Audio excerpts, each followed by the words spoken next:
ಪಾಪ ಸಿದ್ದಣ್ಣ ಅವ್ರು ಎಷ್ಟು ಒಳ್ಳೆಯವ್ರು ನೋಡ್ರಿ, ಒಂದ ಮಾತಿ ಬಿಟ್ಟು ಕೊಟ್ಬಿಟ್ರು. ಪ್ರಮತ ಒಳ್ಳೆಯವ್ರಿಗೆ ಒಳ್ಳೆ ನೀವು ಹಚ್ಚಾಕ ಇರ್ತೀರಲ್ರಿ.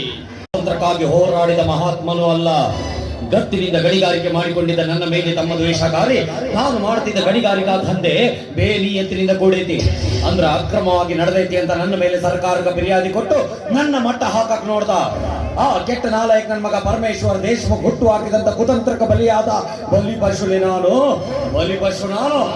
ಆದ್ರೆ ಏನಾಯ್ತ್ರಿ ಪಾಟೀಲ್ರ, ಇವತ್ತಲ್ಲ ನಾಳೆಲ್ಲ ಯಾವತ್ತಿದ್ರು ನೀವೇ ನಮ್ಮ ಪಾಲನೆ ದೇವ್ರು ಅಂತ ನಾವು ತಿಳ್ಕೊಂಡವೇ ಮುಗಿದು. ನೀವು ನನ್ನನ್ನು ನಿಮ್ಮ ಪಾಲಿನ ದೇವ್ರು ಅಂತ ತಿಳ್ಕೊಂಡ್ರೆ ಅದಂಗ್ ಮುಗಿತೈತಲ್ಲ, ಅದಂಗ್ ಮುಗಿತೈತಿ. ತಿಳ್ಕೊಬೇಕಾದವ್ರು ತಿಳ್ಕೊಂಡಿದ್ರೆ ಅಂದ್ರೆ ಈ ವಿಷಯ ಇಷ್ಟೊಂದು ದೀರ್ಘಕ್ಕೆ ಹೋಗ್ತಿರ್ಲಿಲ್ಲ. ಆ ಪರಮೇಶ್ವರ್ ದೇಶಮುಖನ ಕುತಂತ್ರದಿಂದ ನಾನು ಜೈಲು ಸೇರ್ತಿರ್ಲಿಲ್ಲ. ಪ್ರಜ್ವಲಿಸಿ ಉರಿತಾ ಇರೋ ದೀಪಾನ ಹಣ್ಣಂತ ತಿನ್ನಕ್ ಹೋಗಿ ಮೈ ಸುಟ್ಕೊಂಡ ಪತಂಗದ ಹುಳ ನಾನಾಗ್ಬಿಟ್ಟಲೆ. ಪತಂಗದ ಹುಳ ನಾನಾಗ್ಬಿಟ್ಟೆ ಅಂತ ನಮ್ಮ ವೈರಿ ಎದುರು ಸೋಲೊಪ್ಕೊಂಡು ಅವ್ರ ಮುಂದ ತಲೆ ತಗ್ಗಿಸಿ ನಡಿಬೇಕಂತ ಮಾಡಿರೇನ? ಸೋಲು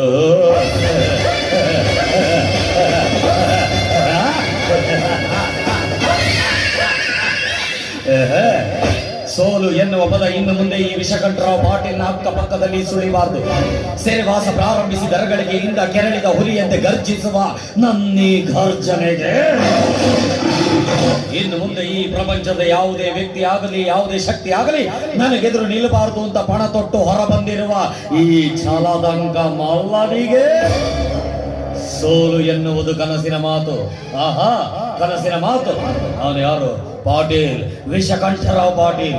ಹೇಳಿ ಕೇಳಿ ಮೊದಲ ನಾನು ಪಕ್ಕಾ ಬಿಲ್ಯಾಂಡ್ರಿ ನನ್ನ ಮಗ. ಶಬಾಷ್, ಇದಕ್ಕಂತ ನೋಡ್ರಿ ಅಪ್ಪ ಹುಟ್ಟಿದ ಮಾತು ಅಂತ.